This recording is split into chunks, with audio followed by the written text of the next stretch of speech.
हरे कृष्णा।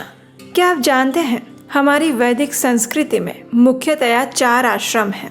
ब्रह्मचर्य, गृहस्थ, वानप्रस्थ और संन्यास आश्रम। इसमें से 3 आश्रम यानी कि ब्रह्मचारी, वानप्रस्थ और सन्यासी, ये 3 आश्रम मात्र एक गृहस्थ आश्रम के ऊपर आधारित हैं, उनके ऊपर आश्रित हैं। और इसीलिए प्रत्येक गृहस्थ व्यक्ति को अपने इस जिम्मेदारी का अनुभव होना चाहिए।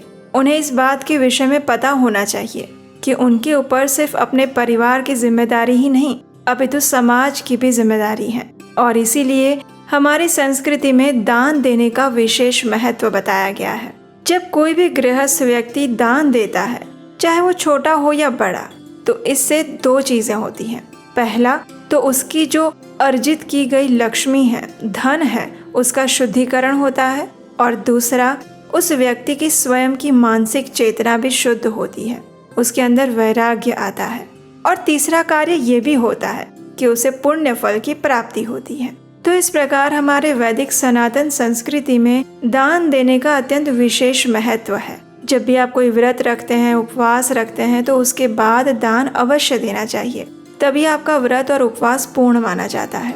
तो चलिए आज के इस वीडियो में हम आपको विस्तार से बताते हैं, और वो भी शास्त्रों से बहुत सारे प्रमाण लेकर आए हैं हम, जिसमें हम आपको ये बताएंगे कि आखिर हमें दान क्यों देना चाहिए। क्या हमारे शास्त्रों में इसका प्रमाण है?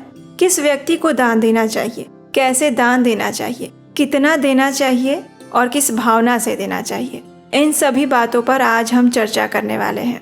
तो चलिए इस आने वाली निर्जला एकादशी के उपलक्ष्य में इस दान के विषय में शास्त्रों से ली गई प्रमाणभूत जानकारी को आपके साथ साझा करते हैं। चलिए आज का वीडियो आरंभ करते हैं। बस कुछ ही दिनों में हमारे लिए एक महा महोत्सव आने वाला है, जो हमारी भक्ति को अनेक गुना गति प्रदान करके परम आध्यात्मिक गंतव्य की ओर हमें ले जाएगा। और ये महापर्व है निर्जला एकादशी व्रत का। प्रत्येक वर्ष ज्येष्ठ मास के शुक्ल पक्ष में आती है पांडव निर्जला एकादशी। इस एकादशी के विषय में हमारे शास्त्र कहते हैं, संवत्सरस्य या मध्ये एकादश्यो भवन्ति तासां फलम् अवाप्नोति पुत्र में नात्र संशयः। इस श्लोक में श्री व्यास देव जी पांडु पुत्र भीमसेन से कह रहे हैं कि हे पुत्र, संपूर्ण संवत्सर यानी वर्ष में जितनी भी एकादशियां आती है, उन सब का फल इस एकमात्र निर्जला एकादशी के पालन से प्राप्त हो जाता है, और उसमें कोई संशय नहीं है। जो भी व्यक्ति पूर्ण निष्ठा से इस निर्जला एकादशी का पालन करता है, उसके समस्त पूर्व जन्म के पापों का नाश हो जाता है, उसे अक्षय पुण्य फल की प्राप्ति होती है, और इन सबसे ऊपर परम भगवान श्री कृष्ण की विशेष कृपा और भक्ति प्राप्त होती है। ये ऐसी एकादशी है जो आपके मेरु के समान पापों के बोझ को भी कुछ क्षण में जलाकर भस्म कर देती है। इस दिन किया गया हरे कृष्ण महामंत्र का जप मनुष्य को अनंत गुना अधिक फल प्रदान करता है। इस दिन की गई कोई भी तपस्या मनुष्य के मन और चेतना का शुद्धिकरण करती है। इस दिन दिया गया दान मनुष्य को इस लोक में और परलोक में सर्वोच्च गति प्रदान करता है। निर्जला एकादशी के दिन संपूर्ण दिन की हमारी दिनचर्या कैसे होनी चाहिए और इस दिन व्रत पालन करने की विधि क्या है, ये हम अपने पिछले वीडियोस में देख चुके हैं। लेकिन आज हम बात करेंगे निर्जला एकादशी के एक अत्यंत महत्वपूर्ण अंग के बारे में, और वो है निर्जला एकादशी के उपलक्ष्य में दान देना। तो चलिए शुरू करते हैं। सबसे पहले हम ये समझ लेते हैं कि दान देने के विषय में हमारे शास्त्रों का क्या मत है। आखिर हमारे शास्त्रों में क्यों ऐसा कहा गया है कि हमें दान देना चाहिए। तो देखिए, पद्म पुराण भाग 7 अध्याय 20 श्लोक संख्या 4 में श्रील व्यासदेव कहते हैं, तस्मात् कलियुगे दानम प्रीतये कमलापतेः कर्तव्यम सततम प्राज्ञैर् इच्छद्भिः परमं पदम्।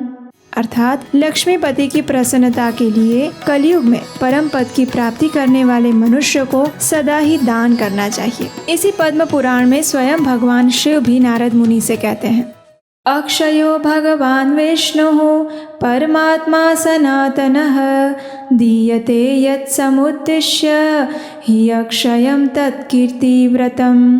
यानी सनातन परमात्मा भगवान विष्णु की प्रसन्नता के लिए जो कुछ दान दिया जाता है वो अक्षय हो जाता है। इसके उपरांत स्कंद पुराण में अध्याय 12 श्लोक संख्या 32 में हम सबके लिए कहा गया है, न्यायोपार्जित वित्तेन दशमांशेन धीमता कर्तव्यो विनियोगश्च ईश प्रीत्यर्थ हेतवे।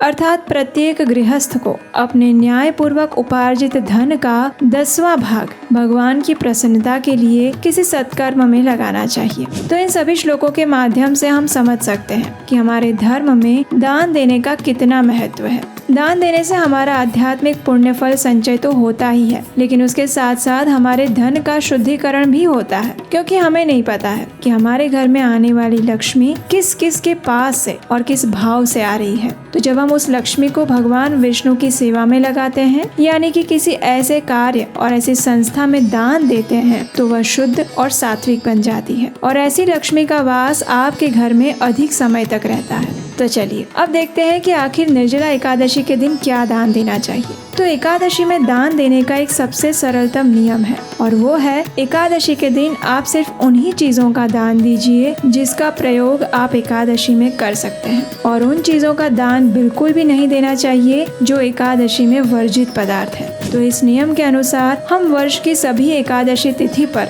अन्न का दान नहीं देते, क्योंकि एकादशी पर अन्न वर्जित होता है। लेकिन इस बार तो निर्जला एकादशी है और इसमें तो अन्न के साथ साथ जल भी वर्जित होता है। तो फिर निर्जला एकादशी के दिन जल का दान कैसे दिया जा सकता है, बताइए। आपको कई ऐसे YouTube वीडियोस और लोग मिलेंगे जो आपको कहेंगे कि निर्जला एकादशी के दिन आप जल का मिट्टी का घड़ा भर के दान दीजिए, या फिर जल वाले फल, सब्जियां, शरबत इत्यादि का दान करिए। लेकिन उन सभी लोगों से हमारा यही प्रश्न है कि जो वस्तु एकादशी के दिन वर्जित है, उसका दान आप एकादशी के दिन कैसे कर सकते हैं। तो इसलिए शास्त्रों का मत यही है कि निर्जला एकादशी के दिन आप इन सभी वस्तुओं का दान मत दीजिए। हाँ, इन सभी वस्तुओं का दान देना चाहिए, लेकिन एकादशी के दिन नहीं, अगले दिन द्वादशी पर, यानी जब आप एकादशी का पारण कर रहे हो उस समय, यानी द्वादशी के दिन सुबह सुबह। इसके लिए आप पहले से तैयारी कर सकते हैं। जब द्वादशी के दिन पारण का समय आता है, तब आप अपने नजदीक के मंदिर में जाकर मिट्टी के घड़े में जल भर कर रख सकते हैं। इसके अलावा आम, तरबूज, खीरा जैसे फल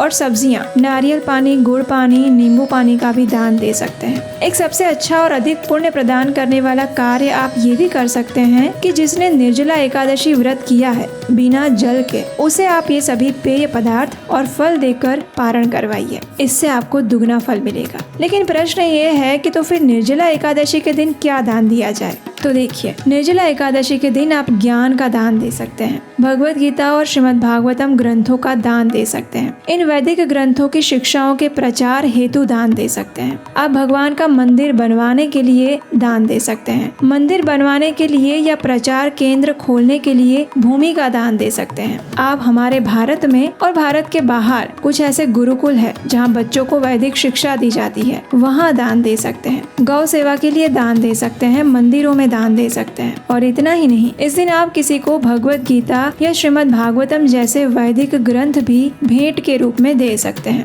जो भी व्यक्ति, संस्था या समूह सनातन संस्कृति का प्रचार कर रहे हैं, उनकी सहायता करने के लिए भी आप अपनी क्षमता अनुसार दान दे सकते हैं। लेकिन दान देते समय एक बात का अवश्य ध्यान रखिएगा, और वो ये कि दान हमेशा सुपात्र व्यक्ति को ही देना चाहिए, अन्यथा हमारे दान का पुण्य फल तो नहीं मिलता, अपितु कई बार हमें उस दान का दोष भी लग जाता है। इसलिए प्रयास करें कि सिर्फ उसी स्थान पर और उसी व्यक्ति को दान दें जो वास्तव में उस दान का सदुपयोग कर रहा हो और आपको इस बात का विश्वास हो। तो निर्जला एकादशी के दिन आप भगवान श्री कृष्ण और उनकी लीलाओं का प्रचार करने के लिए या उनकी महिमा का गुणगान करने वाले ग्रंथों का और विद्या का दान दे सकते हैं। और द्वादशी के दिन आप जल का घड़ा, रस से भरे फल, नारियल पानी, अन्न, वस्त्र, जूते, छाता, गायों के लिए घास, सुवर्ण, चांदी, पक्षियों के लिए दाने, फल इत्यादि का दान दे सकते हैं। लेकिन याद रहे, एकादशी पर जो चीजें वर्जित हैं, उसका दान एकादशी पर कभी मत दीजिएगा। तो इस प्रकार आप शुद्ध चेतना के साथ अपनी क्षमता अनुसार कुछ न कुछ दान अवश्य दीजिए। इससे आपका निर्जला एकादशी व्रत संपूर्ण माना जाएगा। हम आशा करते हैं कि आपको हमारा आज का ये वीडियो पसंद आया होगा और इससे आपको निर्जला एकादशी पर दान देने में सहायता मिलेगी। अगर आप हमारे इस वैदिक ज्ञान को प्रमाणभूत रूप से प्रसारित करने के अभियान में हमारी सहायता करना चाहते हैं, और अगर आप हमारे इस कार्य खाते से संतुष्ट हैं तो स्क्रीन पर दिए गए नंबर पर अपना आर्थिक योगदान हमें भेज सकते हैं। आपके द्वारा भेजे गए योगदान से हमें आने वाले वीडियोस को यथारूप में बनाने में सहायता मिलती है। हमारी टीम का उत्साह बढ़ता है और आपको वैदिक ज्ञान के प्रसार का पुण्य फल मिलता है। और इस निर्जला एकादशी पर हम आपके लिए बहुत सारे वीडियोस और कथाएं लेकर आ रहे हैं। कुछ वीडियोस आ चुके हैं और कुछ आने वाले हैं, सिर्फ इसलिए ताकि आप इस निर्जला एकादशी का संपूर्ण लाभ उठा पाएं और कोई भी प्रश्न अपने मन में रखे बिना पूर्ण श्रद्धा और नियम पूर्वक इसका पालन कर पाएं। तो इसलिए अगर अभी तक आपने इस चैनल को सब्सक्राइब नहीं किया है तो जल्दी से कर लीजिए और निर्जला एकादशी के पहले के वीडियोस को देखने के लिए हमारे चैनल पर जाइए। तो चलिए इस निर्जला एकादशी को थोड़ा विशेष बनाते हैं और अपने आध्यात्मिक पथ में अग्रसर होते हैं। हरे कृष्णा।